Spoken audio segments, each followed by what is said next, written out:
السلام علیکم دوستو، بہت ہی پیارا بیان سنیے۔ رسول کریم صلی اللہ تعالیٰ علیہ وسلم نے اپنی بیٹیوں کی پرورش کیسی کی؟ سیدہ فاطمہ الزہرا سلام اللہ علیہا رضی اللہ تعالیٰ عنہا فرماتی ہیں رسول کریم صلی اللہ تعالیٰ علیہ وسلم سے اپنی پوری زندگی میں انہوں نے زیور، کپڑے یا اپنے زندگی گزارنے کی کوئی چیز نہیں طلب کی۔ زندگی میں ایک ہی بار وہ آئی تھی غلام مانگنے کے لیے، تب بھی رسول کریم صلی اللہ علیہ وسلم نے ان کو تسبیح سے نوازا، تسبیح دے کر کے بھیجا، اپنے کام خود کرنا انہیں سکھایا۔ آج ہم اپنی بیٹیوں کی تربیت میں کیا کرتے ہیں؟ جب تک تمہارے گھروں میں بچیاں ہیں تم لاڑ پیار سے خوب پالتے ہو، ٹھیک ہے، اچھی بات ہے، بچیوں کے ساتھ نرم اچھی محبت، ان کے ساتھ شفقت و محبت ضرور ہونی چاہیے، لیکن امور خانہ داری اگر تم نے اسے نہیں سکھایا، میرے عزیزوں، جس گھر میں یہ بیاہ کر کے جاتی ہے اس کے شوہر کا باپ، اس کے شوہر کی ماں جتنے بھی اچھے ہوں، لیکن ساس ساس ہوتی ہے، سسر سسر ہوتا ہے، ماں اور باپ تم ہو، پھر وہاں اس کی تمام چیزوں کو دیکھا جائے گا۔ اگر وہ امور خانہ داری میں برابر نکلی تو وہ لوگوں کی نظر میں محبوب رہے گی، اچھی رہے گی، لیکن اکثر حالات ایسے بگڑے ہیں کہ ہم نے اپنی بچیوں کو لاڈ و پیار سے پالا، کچھ بھی نہیں سکھایا، نہ والدین کے ادب و احترام سکھائے، نہ بڑوں کے ساتھ گفتگو کرنے کے سلیقے ہم نے سکھائے، نہ لوگوں سے مل کر بات کرنے کے انداز ہم نے سکھائے۔ بچیاں کھیلتے کھیلتے ایسی بڑی ہو گئیں، کیونکہ باپ کی نظر میں 25 سال کی بیٹی بھی جو ہے وہ بچی ہی ہوتی ہے۔ ارے ہماری ابھی تو چھوٹی بچی ہے، تمہارے لیے بچی ہے لیکن دنیا کے لیے نہیں، بلکہ بچیاں جب تمہاری 5 سال کی ہو جائیں اسی وقت سے تم اس کی تربیت کی فکر کرنے لگ جاؤ، بلکہ اسلام نے اس سے قبل تربیت کا تمہیں سلیقہ دیا ہے۔ سیدہ کائنات فاطمہ الزہرا رضی اللہ تعالیٰ عنہا اس وقت اپنی ماں خدیجۃ الکبریٰ رضی اللہ تعالیٰ عنہا کو کفن پہنا رہی تھی جب ان کی عمر 3 سال کی تھی، 3 سال کی عمر تھی، اس وقت وہ اپنی ماں خدیجۃ الکبریٰ رضی اللہ تعالیٰ عنہا کو کفن پہنا رہی تھی۔ کوئی بچی یہ کام کرے گی؟ حضور پاک صلی اللہ تعالیٰ علیہ وسلم حرم کعبہ میں آئے ہیں نماز کے لیے، سجدہ کر رہے تھے، ایک ظالم وحشی درندے نے اونٹ کی گندی وہ جڑی لا کر حضور کی پیٹھ پر ڈالا، اس وقت کوئی نہیں دیکھ رہا تھا، ننھی سی یہ فاطمہ دوڑتی ہوئی آئیں جب ان کی عمر 5 سال کی تھی، 4.5-5 سال کے بیچ میں، پوری حضور کی پیٹھ مبارکہ اپنے ہاتھوں سے صاف کیا۔ رسول کریم صلی اللہ تعالیٰ علیہ وسلم کو کوئی بھی چیز نہ لگے، حضرت فاطمہ تو 5 سال کی عمر میں اس کا خیال کرتی تھی۔ عزیزان گرامی، وہ تربیت اس انداز سے ہوئی تھی کہ امور خانہ داری میں وہ پورا کمال رکھتی تھیں، اور اس کے بعد حضور صلی اللہ تعالیٰ علیہ وسلم کی یہ بیٹیاں گھروں میں کھانا بنانا خود جانتی تھیں۔ حضرت خدیجہ کے انتقال کے بعد گھر پورا چلانے کی ذمہ داریاں حضور کی بیٹیوں کے اوپر تھی۔ حضرت فاطمہ رضی اللہ تعالیٰ عنہ نے تو 5 سال کی عمر سے ہی چولہا سنبھالا تھا، 5 سال کی عمر میں۔ 5 سال میں تو ہماری بچیاں صرف کھیلتی ہیں نا۔ میرے عزیزوں، یقیناً تمہاری محبت اپنی جگہ پر، ان کی تربیت پر توجہ تو ہو۔ آپ اگر ان کو سکھانے میں کچھ سختی کرتے ہو تو یہ بچیاں بعد میں تمہیں یاد کر کے فخر کریں گی کہ ہمارے ماں باپ نے ہمیں زیور اخلاق سے نوازا ہے۔ اگر تم شادی میں انہیں زیور نہیں بھی دیے، اخلاق کی دولت دیا، تو پھر یہ پوری زندگی بھر اس جیسی عورت کوئی کہیں نہیں ملے گی۔ دنیا والے بھی دیکھ کر فخر کریں گے کہ اس کے ماں باپ نے اس کو سونا چاندی اگرچہ نہیں دیا لیکن اخلاق کا زیور دے کر کے بھیجا ہے۔ وہ اخلاق کے زیور پر تم توجہ کرو۔ بچیاں کس سے بات کرنی چاہیے، کس سے نہیں بات کرنی چاہیے، یہ سلیقے باپ سکھائے۔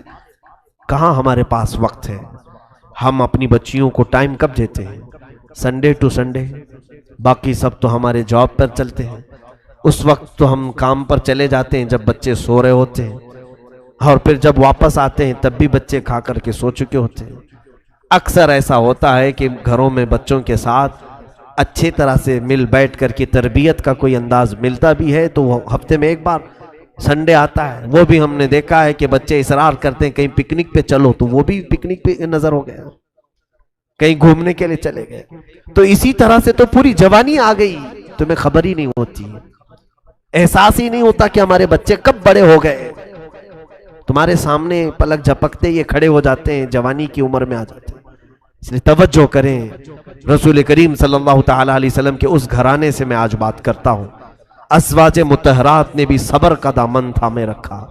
اخلاق تقوی حضور کے گھر میں ایسا تھا کہ اللہ کے حبیب صلی اللہ تعالی علیہ وسلم اپنی وفات کے وقت ساری ازواج مطہرات کو بلا رہے ہیں. جس دن حضور کی وفات ہوئی، جس دن حضور کا انتقال ہوا، ساری بیویوں کو بلایا. رسول پاک صلی اللہ تعالی علیہ وسلم نے ساری بیویوں سے پوچھا، کیا تم میں سے کسی کے پاس سونا چاندی زیور ہے؟ کسی زوجہ محترمہ نے کہا کہ ہاں یا رسول اللہ میرے پاس ہے. اللہ کے حبیب صلی اللہ علیہ وسلم نے اپنی اسی آخری حالت میں فرمایا، اگر تم چاہو تو یہ صدقہ کر دو، اگر تم یہ چاہو تو صدقہ کر دو. مشورہ دیا. ازواج مطہرات نے پوچھا، یا رسول اللہ صلی اللہ علیہ وسلم کیا آج سے سونا چاندی پہننا عورتوں کے لیے حرام ہو گیا؟ اب ہم زیور نہیں پہن سکتی؟ رسول کریم صلی اللہ علیہ وسلم نے فرمایا، نہیں، حرام نہیں ہے، زیور پہن سکتی ہیں عورتیں، لیکن اے میری بیویوں، میں یہ چاہتا ہوں کہ میں رب کے حضور حاضر ہو رہا ہوں، میں اپنے رب کی بارگاہ میں اب جا رہا ہوں، میرے جانے کا وقت آ گیا. میں یہ چاہتا ہوں کہ میں اپنے رب سے اس حال میں نہ ملاقات کروں کہ میرے گھر میں سونا چاندی پڑا ہوا ہو. میں کسی چیز کا مالک بن کر کے میرے مولا کے حضور نہیں جانا چاہتا. فخر اللہ کو پسند ہے، میں فقیر بن کر اللہ کے حضور حاضر ہونا چاہتا ہوں. رب تبارک تعالیٰ کے حضور صلی اللہ تعالیٰ علیہ وسلم نے اپنے آخری دن بھی ازواج مطہرات کو کس چیز کی تلقین فرمائی؟ یہی مال و دولت کی محبت اپنے دل میں نہ رکھو. میں عورتوں سے آج تھوڑی دیر گفتگو کروں. اگر دیکھیں آپ، عورتیں اگر پیسے تمہارے جیب سے لے کر بچا بھی لیتی ہیں، کس لیے بچاتی ہیں؟ ان کے شوق کھانے پینے کے کم ہوتے ہیں، باہر جا کر کے اڑائیں، وہ چند ہوتی ہوں گی، لیکن اکثر عورتوں کا شوق سونا خریدنا ہے، چاندی خریدنا ہے. اور یہ کوڑی کوڑی جمع کر کے خرید بھی لیتی ہے. یا تو کسی کا شوہر اس کو فورس کر کے، یا ماں باپ کو فورس کر کے سونا چاندی جمع کرو، پہنو میری بچیوں، پہنو. زیور تمہارے لیے اللہ نے بنایا ہے، زینت تمہارے لیے ہے، لیکن تمہاری کل زندگی زیور کے لیے نہیں ہے. تمہارا اصلی زیور تو تمہاری حیا ہے، تمہارے اخلاق تمہاری اصلی زیور ہے. یہ جو ہار ہے، یہ جو کانوں کی بالیاں ہیں، یہ چوڑیاں ہیں، یہ اگر ٹوٹ بھی گئی پھر دوبارہ کسی سونار کے پاس جاؤ بنا لو، یا پیسے مل جائیں تو پھر خرید لو. سونا چاندی آتے جاتے رہتے. ایک بار اگر تمہاری عزت کے زیور پر داغ لگ گیا، کوئی سونار اس کو ٹھیک کر کے نہیں دے گا، پھر کوئی بازار میں وہ حیا کا زیور نہیں ملے گا جس حیا کے زیور کو آج یہ بازاروں میں بیچتے پھر رہی ہیں. بچیاں ہماری بہت ساری نا سمجھ ہیں، وہ دنیا کے اس بہاؤ میں بہ جاتی ہیں. جب دنیا یہ کہہ رہی ہے دوپٹے نکالو، اپنے بالوں کو لہراؤ، دکھاؤ لوگوں کو تم دکھانے والی چیز ہو. ان ظالموں نے تمہیں ننگا کرنے کی ٹھان لی ہے. آؤ میرے مصطفیٰ کریم صلی اللہ علیہ وسلم کی بارگاہ میں. تمہاری عزت اور تمہاری وقار کو اتنا بڑھایا ہے. اے میرے عزیزو، آج بھی ہم اپنی بچیوں کو، بیویوں کو، بہنوں کو کیا کالا نقاب نہیں پہناتے؟ وہی غلاف ڈالتے ہیں جس طرح کعبے پر کالا غلاف ڈالا گیا. عظمت والی چیزوں پر ہم پردہ ڈال کر رکھتے ہیں، عظمت والی چیزوں پر ہم غلاف ڈال کر کے رکھتے ہیں. ان عورتوں کو ہم نے مقدس سمجھا ہے، اس لیے اوڑھا کر کے رکھتے ہیں. یہ نہیں کہ ہم انہیں باندھ کر کے پابند کر کے رکھ رہے ہیں. تمہاری عزت، کیونکہ آج درندے ایسے ہیں کہ کوے کے سامنے گوشت رکھو اور پھر یہ کہو کوے کو شریف بننا چاہیے، وہ کیسے شریف بنے گا؟ آج یہی کہہ رہے ہیں نا.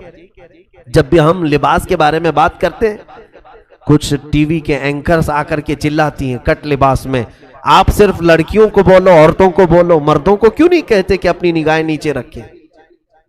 میرے عزیزو، قرآن تو بہت پہلے ہی فرمایا ہے کہ مردوں کو نگاہیں نیچی رکھیں، ساتھ میں تمہیں بھی کہا ہے کہ تم اپنی ساری چیزیں ڈھانک کر کے رکھو، اس لیے کہ نگاہیں نیچی شریف آدمی رکھے گا، اور شریر آدمی اور بدماش تو اپنی آنکھیں صرف اسی لیے پھیلاتا رہے گا کہ اسے کہاں چھیتڑے ملیں گے، کہاں اس کو غلاظت ملے گی. اور تم کووں کو اگر کہہ دو کہ شریف بن کر کے رہو، ہم گوشت اوپر کھلا رکھے ہوئے، کتنے کوے شریف نکلیں گے؟ کسی سے اگر تمہاری برادری ہو، تعلق ہو، تو وہ کوا ہو سکتا ہے گوشت چھوڑ کے چلا جائے، ورنہ تو کوے کے اندر ہرس ہے، لالچ ہے، وہ ٹھوک مارے گا، گوشت اٹھا لے جائے گا۔ آج ہماری بچیوں کے ساتھ جو ریپ کے کیسز بڑھتے جا رہے ہیں، اس کی ایک اہم وجہ یہ بھی ہے ان کا اظہار، ماڈرن کلچر۔ میرے عزیزو، میری یہ بات جو ہے نان مسلم بھی ایکسیپٹ کرتے ہیں، بہت سارے ہیں، بہت سارے جو مسلمان نہیں ہیں وہ بھی اس بات کو سراہتے ہیں۔ حقیقت ہمارا جو کلچر ہے، ہمارا جو مشرقی کلچر ہے، یہ اس میں الحمدللہ بہت عافیت ہے۔ اگر تم ماڈرن کلچر کی بات کر کے مغربی تہذیب کو لانا چاہتے ہو، ویسٹرن کلچر، تو اس میں تو یہ ہے کہ ماں کون ہے وہ بھی بچے کو معلوم نہیں، باپ کتنے ہیں وہ بھی معلوم نہیں۔ اس کلچر کو تم پسند کرتے ہو جہاں گدھے اور بیل، کتے اتنا نہیں زنا کرتے ہوں گے جتنا مرد اور عورتیں سڑکوں پر کرتے ہیں۔ کیا وہ کلچر تمہیں پسند ہے؟ جنگل کی طرح اگر جانوروں کی طرح جینا پسند ہے تو پھر معاشرے میں رہنے کا مطلب کیا ہے؟ میرے عزیزو، اسلام کے اقدار کو سمجھو۔ اسلام نے تمہیں عزتوں سے نوازا ہے۔ مرد یقیناً اپنی نگاہوں کی حفاظت کرے، لیکن بچیاں اپنے جسموں کو ڈھانکیں، اپنے جسموں کی نمائش نہ کریں۔ حدیث پاک میں ہے جو عورت صرف خوشبو لگا کر اس لیے نکلتی ہے، خوشبو لگانا منع نہیں ہے، لیکن اس کی نیت اگر یہ ہے کہ بازار میں لوگ میری طرف متوجہ ہو جائیں، میری خوشبو کو سونگھیں، سپرے لگا کر، پرفیوم لگا کر عورتیں جس طرح سے چلیں، حدیث پاک میں موجود ہے۔ فرمایا رسول کریم صلی اللہ علیہ وسلم نے کہ وہ زنا کرنے والی عورت ہے، کہ اس نے لوگوں کو زنا کی دعوت دی، کتنوں کی خواہشوں کو بھڑکایا، کتنوں کی نگاہوں کو خراب کیا، یہ مرکز گناہ بن جاتی ہے۔ اور ایک حدیث پاک میں اگر کسی اجنبی مرد نے تمہارے جسم کو بلا حجاب چھوا، زنا بہت دور کی بات ہے، ایک عورت کے ساتھ دوسرا مرد اگر بغیر کسی شرعی تعلق کے چھوا ہے، چھونے کی بات آئی ہے، زنا کی نہیں، چھوا ہے، تو اس عورت پر قبر میں اللہ تعالیٰ 99 سانپ مسلط کرے گا۔ اس میں سے ایک سانپ اتنا قوت والا کہ وہ صرف پونچھ اگر پہاڑ پہ مارے تو پہاڑ پھٹ جائے گا، وہ اس عورت کی قبر پر سانپ مسلط کیے جائیں گے۔ تو اپنے جسم کو کسی کے حوالے ہرگز نہ کرو جب تک تمہارا نکاح نہ ہو جائے۔ اللہ تعالیٰ کی امانت ہو تم، ہماری بچیاں یہ دین اسلام کی امانت ہے، بلکہ میں تو کہتا ہوں رسول پاک صلی اللہ تعالیٰ علیہ وسلم کی عزت تمہارے دوپٹوں کے ساتھ ہے۔ تم نے اگر نکال پھینکا تو لوگ صرف تمہارے نام کو نہیں کوسیں گے، سیدھے فاطمہ زہرا کی کنیز کو بھی کوسنا شروع کریں گے کہ یہ نام اس کا فاطمہ ہے، نام اس کا آمنہ ہے، نام اس کا خدیجہ ہے، لیکن اس کا تعلق اخلاق سے کوئی بھی نظر نہیں آتا۔ عزیزان گرامی، میں بچیوں سے کہہ رہا تھا سونے اور چاندی کے اکٹھا کرنے میں جو دن اور رات لگا کر پیسے جمع کرتی ہیں، ٹھیک ہے جمع کر لیا، سونا بھی جمع کیا، چاندی بھی جمع کیا، پتہ ہے میں نے دیکھا ہے، اور جب اس کا انتقال ہو جاتا ہے گھر میں پردہ کر لیا گیا، ایک خاتون کا انتقال ہو گیا ہے، سب سے پہلے گھر کی عورتیں، بچیاں ہوں اس کی یا بہنیں ہوں یا اس کے رشتہ دار ہوں، آ کر کے سب سے پہلے وہی سونا نکالتی ہیں اس کے کانوں سے، اس کے گلے سے وہ ہار نکال لیتی ہیں، اس کے ہاتھوں سے وہ چوڑیاں نکال لیتی ہیں، پائل نکال لیے جاتے ہیں۔ تمہاری روح کیا نکلی کہ تمہارے گھر والے تمہارا پورا سونا تم سے سلب کر لیے، جس کے لیے تم کوڑی کوڑی جمع کرتے تھے۔ لیکن مجھے بتاؤ کہ جس بچی نے قرآن پاک کی کوئی سورہ یاد کی اور اس کی روح نکلی، مجال ہے پوری دنیا میں کہ کوئی آ کر کے تمہارے سینے سے وہ چھین کے دکھائے، نکال سکتا ہے کوئی؟ تمہارے سینے میں وہ جو چیز محفوظ تھی وہ قبر میں بھی رہے گی۔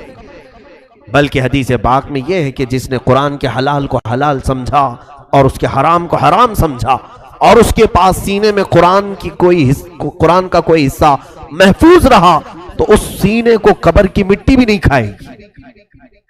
دنیا والے تو چھوڑے، یہاں جس زیور کے لیے آج بچیاں ہماری جان توڑ کوشش کر رہی، میں کہتا ہوں خاطر خواہ زیور اگر تمہیں مل جائے، ایک میانہ روی، بہت زیادہ بھی نہ ہو اور بہت زیادہ بخالت بھی نہ ہو، اگر ہے تمہارے پاس مال تو جتنا تم اپنے سٹیٹس کو دیکھو، اپنے درجات کو دیکھو، اسی اعتبار سے اپنے زیور کو خریدو اور استعمال کرو. میں حرام بھی نہیں کہہ رہا ہوں. عورتیں ضرور اپنی بالیاں پہنیں، چوڑیاں پہنیں، ہار پہنیں. ہم تو عورتوں کو زینت کے لیے یہ تمام چیزیں دلا بھی سکتے ہیں، لیکن درمیانی راستہ اختیار کریں. اس میں اتنا بھی زیادہ نہ ہو کہ کوئی غریب بچی دیکھ کر کے للچانے لگ جائے، کاش میرے پاس مال ہوتا میں بھی ایک بڑا ہار لے لیتی. ایسا بھی نہ ہو کہ کئی بچیاں ہمارے نکاح میں چلی جاتی ہیں، ان کے پاس ایک چھوٹی سی بالی بھی نہیں ہوتی کان کی. ان کے لیے ایسا وقت نہ آئے کہ تمہیں دیکھ کر کے وہ افسوس کرنے لگے. عزیزان گرامی، میانہ روی اختیار کریں، درمیانہ راستہ اختیار کریں. رسول کریم صلی اللہ تعالیٰ علیہ وسلم کے اس گھرانے میں کبھی ایسا ہوا ہے کہ حضور صلی اللہ تعالیٰ علیہ وسلم تشریف لائے ہیں، 3 دن تک 4 دن تک کسی بھی زوجہ مطہرہ کے گھر میں چولہا نہیں جلایا جاتا، کھانا ہی نہیں بنتا تھا. یا تو وہ روزے سے ہوتی ہو یا تو فاقے سے ہوتی، لیکن شکایت کبھی نہیں کرتی. عورتیں یہ بھی سیکھیں کہ مرد کی تمام حالتیں ہمیشہ ایک طرح کی نہیں ہوتی. آج جب تمہارا نکاح ہوا تھا، تمہارا شوہر نوکری پر تھا، بزنس کرتا تھا، اچانک مندی آ گئی یا پھر اس کی نوکری چھوٹ گئی، تو کیا عورتیں اس مرد کو چھوڑ دیں گی؟ عورتیں اس مرد کو ہمیشہ کے لیے چھوڑ کر بھاگ جائیں گی کہ اب یہ کماتا نہیں ہے، کچھ پیسے نہیں لاتا ہے؟ ایسے کئی معاملات ہم نے بھی دیکھے ہیں. 25 سال کھلایا لیکن اب اس کی طاقت میں کمی آ گئی، کچھ تو ہوا جس کی وجہ سے اب کام کاج نہیں کرتا، تو عورتیں ہر جگہ جا کر کے شہرا کرتی ہیں، میرا شوہر ناکارہ ہے، نکما ہے، کچھ کام نہیں کرتا. بخاری شریف کی حدیث میں کل ہی پڑھ رہا تھا، رسول کریم صلی اللہ علیہ وسلم نے فرمایا، میں نے جہنم میں سب سے زیادہ عورتوں کو دیکھا. صحابہ نے پوچھا، یا رسول اللہ صلی اللہ علیہ وسلم کس وجہ سے؟ حضور فرماتے، ہن یکفرن العشیر، وہ اپنے شوہروں کی نافرمانی کی وجہ سے. پوچھا کہ کیا کرتی ہیں وہ شوہروں کے ساتھ؟ حضور صلی اللہ تعالیٰ علیہ وسلم فرماتے ہیں کہ اذا احسنت احداہن الی احداہن الدہر، یعنی جب تم ان میں سے کسی ایک کے ساتھ پورا زمانہ بھر احسان کرو، زندگی بھر تم اس کے ساتھ احسان کرو، پھر جب تم میں سے ایک چیز اگر اس کو نہیں ملی تو کہتی ہے کہ میں نے تیرے ساتھ کبھی بھلائی دیکھی نہیں، تو نے کبھی کچھ اچھا کام کیا ہی نہیں میرے ساتھ. یہ جملہ عورتوں کا انہیں دوزخ میں لے جائے. حضور صلی اللہ علیہ وسلم فرماتے ہیں ان کا یہ کہنا کہ تو نے میرے ساتھ کبھی بھلا کیا ہی نہیں، وہ دوزخ میں. ایسی کتنی عورتوں کو دیکھیں آپ، وہ یہی کہتے ہیں کبھی اس نے میرے ساتھ اچھا نہیں کیا، جبکہ کھلا رہا ہے وہ تمہیں، جبکہ وہ کپڑے تمہیں پہنا رہا ہے، تمہارے بچوں کی پرورش کر رہا ہے. محض یہ ہے کہ تمہاری بہت زیادہ خواہشات کو اس نے پورا نہیں کیا. ایسے کئی واقعات ہمارے سامنے ہیں کہ غلط خواہشات عورتوں کی مردوں کو غلط راستے پر لے آتی ہیں. ایک بہت اچھا نوجوان ہمارے پاس نماز پڑھتا تھا، مقتدی تھا ہمارا، اچانک وہ غائب ہوا، کئی دن تک نہیں تھا، اور کئی سالوں کے بعد اس کو پھر دوبارہ ہم نے دیکھا تو معلوم کیا بہت بری حالت ہے اس کی. شراب پیتا ہے، باہر کٹوں پر پڑا رہتا ہے. نیک آدمی تھا. اس کو بلوایا، پوچھا کیا حالت ہے تیری، کیوں ایسے بن گیا؟ وہ رونے لگا، اور پھر اس نے جو واقعہ بتایا میں نے کئی جگہ پر اس کو ذکر کیا. کہا کہ میری شادی ہوئی، میں بہت زیادہ محبت کرتا ہوں میری بیوی سے، اور محبت سے شادی کیا تھا. شادی کے بعد میری نوکری تھی اپنے ہی شہر میں، لیکن میری تنخواہ پوری نہیں ہو پاتی تھی. میری بیوی کے جو خواہشات تھے میں اس کو پورا نہیں کر پاتا تھا. میری بیوی کے لیے پھر مجھے اپنا شہر چھوڑ کر بنگلور جانا پڑا. میں نے کوئی بڑی نوکری کی تلاش کی، وہاں پہنچا. وہاں پہنچ کر کے جب میں کمانے لگا، تھوڑی زیادہ پیسے ملے اور بھیجتا تھا، لیکن گھر میں مہینہ ہونے سے پہلے ہی وہ سارے پیسے خرچ ہو جاتے. پھر اخراجات کے لیے میری بیوی مجھے پتہ نہیں کیسے کیسے تانے مارتی. تو پھر ایسا ہوا کہ میں قرض لینا شروع کیا، قرض میں بھی ڈوبا. ٹینشن اتنا بڑھ گیا، گھر پیسے بھیجنے کا اور ادھر قرض خواہوں کا. اس اثنا میں سگریٹ پینے لگا. لوگوں نے کہا کہ سگریٹ پئیں گے تو تھوڑا سا ٹینشن کم ہوتا ہے. پیتے پیتے یہاں تک عادت لگ گئی کہ نوکری جس میں جاتا تھا وہاں کی نوکری بھی چھوٹ گئی. تو غم کی وجہ سے دوست ملے ایسے کہ انہوں نے شراب کی لت لگا دی اور شراب پی کر کے رات بھر پتہ ہی نہیں چلتا تھا کہ کون سی نوکری کون سی بیوی، سب ختم۔ اور اس کے بعد حالت ایسی ہو گئی کہ شراب پی پی کر کے اس کے پھیپھڑے خراب ہو گئے، اس کے گردے سڑنے کو آ گئے، اتنی کثرت سے اس نے پی۔ عمر اس کی 35 سال کی عمر میں اتنے ساری چیزیں کر لیا۔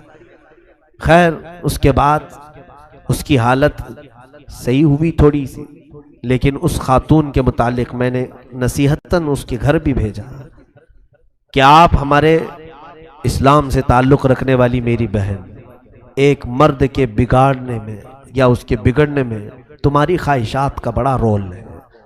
کاش اگر تم اس کو یہ کہتی کہ شراب اور سگریٹ کو ہاتھ مت لگانا، چاہے مجھے آدھی ہی روٹی کیوں نہ بھیجو، اگر یہ کہتی تو شاید تیرا شوہر آج اس طرح سے گردوں کی بیماری میں نہیں ہوتا۔ آج اس کی بیماری پر کوئی دیکھنے والا نہیں ہے اور واویلا کرتی پھرتی ہے کہ مجھے مسکین بنا ڈالا، کم عمر میں مجھے ایسی نوبت پر لے آیا۔ یہ ساری وجہیں عورتیں کبھی کبھار بن جاتی ہیں۔